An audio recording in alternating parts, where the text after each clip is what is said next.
Once we've learned about functions, the next logical step is to learn about recursion. Recursion involves calling the same function over and over again, kind of in a spiral, a function calling itself, in order to solve a really complicated problem. How does a function calling itself help us? Each time a function calls itself, it breaks the problem further down till we are left with the very smallest unit, and then it's easy to solve for that very small unit. We take the solution for the smallest unit and then build it back up till we've got the solution for the entire problem. Sound complicated? It is, but it's also elegant and beautiful and an easy solution for many complicated problems. Let's see an example, work at the example without recursion, and then see how recursion can help us. Let's say that we had to write a program to reverse the characters in a string. A string is passed into a function, and we want the output of that function to reverse the characters that exist in that string. So that function returns another string which has the characters reversed. Sound simple? Yes, it is, and it can definitely be done without recursion. So basically what we want is a function called reverse string, and it takes in some input. Let's assume that that input is ABC123. That is the string we want to input into this function. The return value we want for this input is 321CBA. That is the reversed string. Now suppose the input was simply A. We have a single character string. The output, it's logical, should simply be A.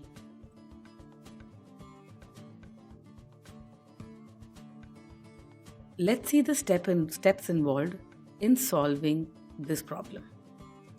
What we can do is to interchange the first and last characters of the string. So we do a simple swap where after the swap, the first character becomes the last character and the last character becomes the first. And then we interchange the second and the second last characters of the string. So we kind of moved inwards, and the second character becomes the second last, and the second last becomes the second. We keep going like this till we reach the middle of the string.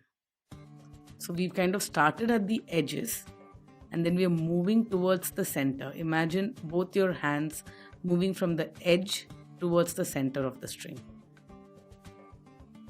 When we reach the center of the string, all pairs of characters would have been interchanged. This is true because whether the string is of odd or even length, we would have exchanged all pairs of characters. Now this is one possible way of solving this problem. What would this involve? We'd probably use a for loop to iterate over the string, and for every iteration of the loop, we'd perform one exchange. Sounds simple enough? It's easy to imagine this. This is a solution using a for loop. And a string, if you really think about it, is simply a list of characters. So what we are doing is iterating over the list of characters and going about performing these swaps. This is an iterative solution to this problem. We've solved the reverse string function using an iterative solution. Let's see another solution to this problem. What we can do is when we first receive the input string, we split the string into two parts. These are not equal parts. The first part is simply the first character of the string. And the second part is all the remaining characters of the string. And then, so that's the first thing we do in this function. We split it into two parts, with the first part containing only the first characters and the rest of it containing all the other characters except the first. Then we reverse the second part of the string. Once the second part of the string is reversed, we simply take the first part and append it to the end of the reversed part. It's kind of complicated. So we have the first part, reverse the second part of the string. We have a fully reversed string except the very first character, which we append to the end of the reversed second part. And then we return the result. Does this sound complicated? It is. Let's see. The input is ABC123. That's the string that we've passed into this algorithm. So the first part of the string is A, and the rest of the string is BC123. So far, so good. Suppose we can reverse the second part of the string. We will get 321CB. Let's not worry about how we reverse the second part of the string. Needless to say, if we reversed it, if we manage to do it, we'll get 321CB. Append the first part, that is the A, to this reverse string. Does that look like a completely reversed string to you? Yes. The result that we get will be 321CBA. And that is what we'll return. So if you break up this problem in this manner, you see that you get the result. There is a question here though, one important thing. How do we reverse the second part of the string? How do we magically find a way to reverse one part of the string? And the answer is kind of tricky here. The answer is that we'll simply use the same reverse string function. We've just written the logic for the reverse string function. We'll continue to use this to reverse the string. How does that even work, and how to prevent this from going on forever? You can simply keep calling reverse string over and over again. How do you end? And the way to end is to add a condition to the very beginning that if the string has just one or fewer characters, the reversed string is the string itself. So think about it. At one point, as you keep breaking the string and into pieces and reversing the rest of the string, the rest of the string will probably just contain one character at some point. At that point, the reversed string is just that single character itself. So you'll just add at the very beginning of this series of steps that if the string is of length 1 or 0, don't go ahead with the rest of the actions of splitting the string. The return value is the string itself. A string of length 1, for example, if the input were A, the return value would also be A. So you know the solution for an input length of 1. And then you know how to append these strings together to get the final solution. This is the recursive solution to this problem. Still confused? Yes, it takes a little while to wrap one's head around recursion. So the best thing to do right now is to take a look at how the solution works diagrammatically on each iteration when the function is called again. So each time the function is called, let's see what the inputs and the outputs are, and you'll be able to understand it better. We'll work with a simple example where the string passed in is simply ABC and the return value that we expect is CBA. This box represents one call to the reverse string function. We pass in ABC as our very first input, and that's what reverse string sees. The first call to the function, the input argument, is ABC and it's passed to reverse string. So what does it do now? It takes ABC and splits it into two parts. The first part is simply A, and then the rest is the rest of the string, which in our case is BC. And then we call reverse string on BC. So we hold A and we pass in BC as an input to our second call to reverse string. So we are calling reverse string again now, but the input to that is just BC. What do we do now? We split the string. The first part just contains B and the rest of the string C is passed to reverse string again.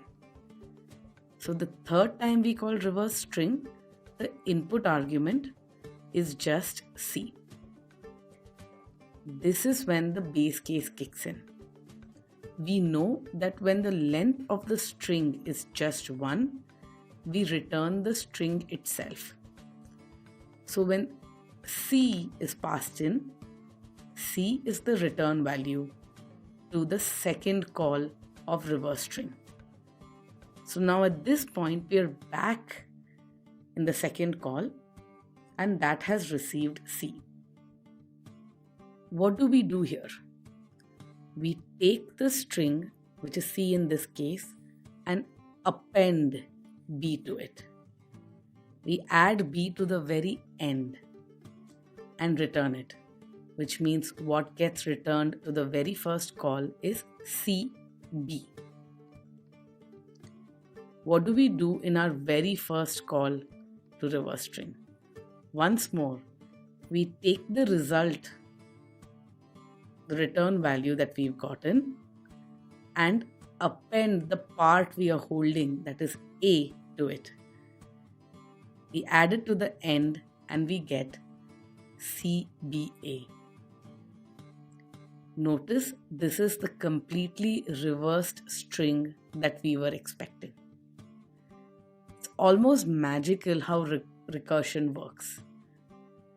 In our third call, because the string was 3 characters long, the base case kicked in here because the input argument of C had just a length of 1.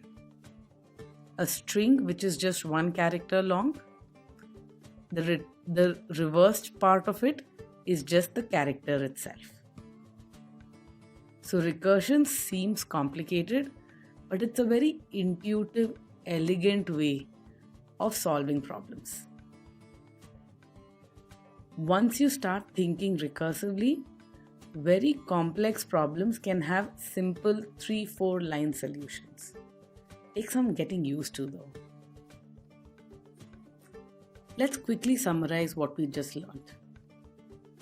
We've seen that iterative solutions generally involve for loops and performing a whole bunch of actions in these for loops. Recursive solutions involves having a function which calls itself over and over again with smaller and smaller inputs. Functions call themselves. When a program is written using recursion, it takes in an input, breaks in the input into smaller pieces, So splits that input in some way and then calls itself on a smaller input. So it takes in an input, splits it, and then calls itself on the smaller parts. And once it gets the return value from the smaller part, it combines the output. Now there will be a point where the input is so small that the solution to it is trivial. It doesn't need to be broken down any further. If the inputs to the function are too simple to split further, that is when recursion stops. The recursive function will not call itself, but instead return a simple output. This special case, when the input is so simple that it can't be broken down further and has a simple return value, is called the base case of the recursion. It has a special name. It's called the base case of the recursion. In the example that we just saw, we had a base case which involved returning the string itself. It is this base case which prevents the recursion from going on indefinitely. So the check there which says if the string is of length is 1 or 0, return the string itself, that is the base case of our recursion.